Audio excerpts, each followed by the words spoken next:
साथियों नमस्कार, जय आरसीएम, गुड मॉर्निंग। आज मैं आपको इतनी इम्पोर्टेंट बात बताने जा रहा हूँ कि कई बार क्या होता है कि आप अपने अपलाइन को कमतर आंक लेते हैं या भूल जाते हैं। लगभग ये कहें कि आप अपने अपलाइन को भूल गए हैं। तो मैं इसके बारे में आपको एक बात बताना चाहता हूँ कि आपकी जो अपलाइन है वो आप इस बात का अंदाज़ा इस तरह से लगाएंगे कि आपकी कामयाबी पे आपकी माँ को कितनी खुशी होती है। इस चीज़ को समझिएगा आप कि आप अगर कामयाब होते हैं तो आपकी माँ कितना खुश होती है। और मुझे तो ये लगता है कि दुनिया के अंदर एक ही मात्र वो शख्स है, माँ, जो आपकी कामयाबी पे जितना खुश होती है उतना कोई खुश नहीं होता है।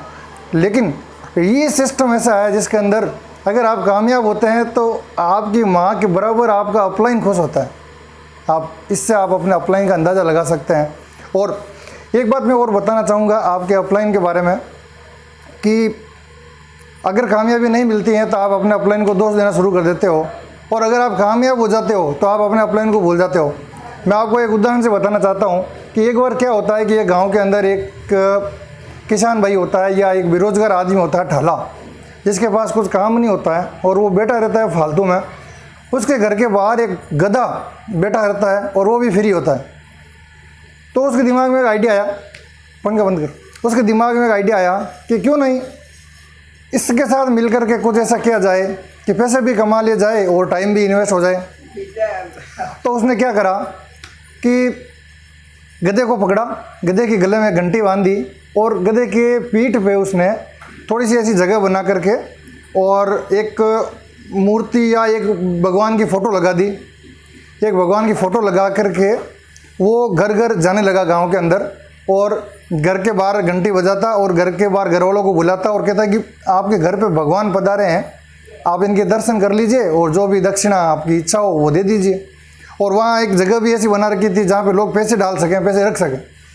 लोग बाहर आते, भगवान के दर्शन करते और पैसे रख लेते, और वो पूरे गाँव में घूमता। और ऐसे ही करके उसने बहुत अच्छी खासी इनकम जनरेट हो गई।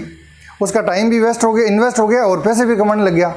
ऐसा करते करते फिर धीरे धीरे गांव वालों की आदत हो गई कि जब घंटी की आवाज़ सुनाई देती, गधे की जो गले में बंधी हुई थी, तो लोग अपने आप ही बाहर आते, अपने आप ही भगवान को धोख देते और पैसे वहाँ रख के चले जाते।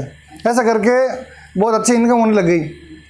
तो एक बार क्या हुआ कि वो आदमी सो रहा था और गधे के मन में ये विचार आया कि जो भी करता हूँ मैं करता हूँ, घंटी बंदी है, मेरे गले में बंदी है, चल के मैं जाता हूँ, तो ये मेरा मालिक जो है फालतू में पैसे ले रहा है, करता तो मैं हूँ, पैसे कमाता ये, तो क्यों नहीं आज सुबह सवेरे जल्दी उठा जाए और मालिक के उठने से पहले ही अपन जाएंगे और पैसा कलेक्ट करके ले आएंगे। हुआ, सुबह हुई और मालिक से पहले ही गधा जग गया।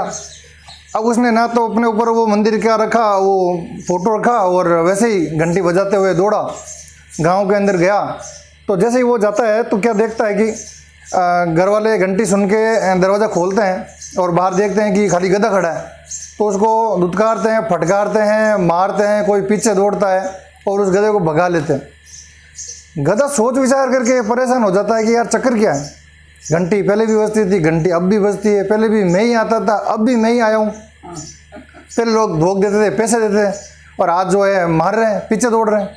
लोग बाग ये सोचते हैं कि अरे सुबह सुबह कहाँ से गधा आ गया घर के सामने, क्यों करके उसको भगाने लगे। क्यों? क्योंकि उसने अपने मालिक का साथ छोड़ दिया।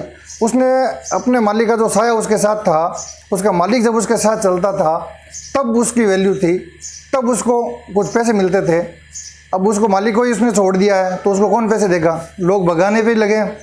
बस इसी तरह का ये हाल अपना होने वाला है। अगर आपने अपने अपलाइन को कमतर समझा या अपने अपलाइन को साथ नहीं लिया तो यही हाल होने वाला है।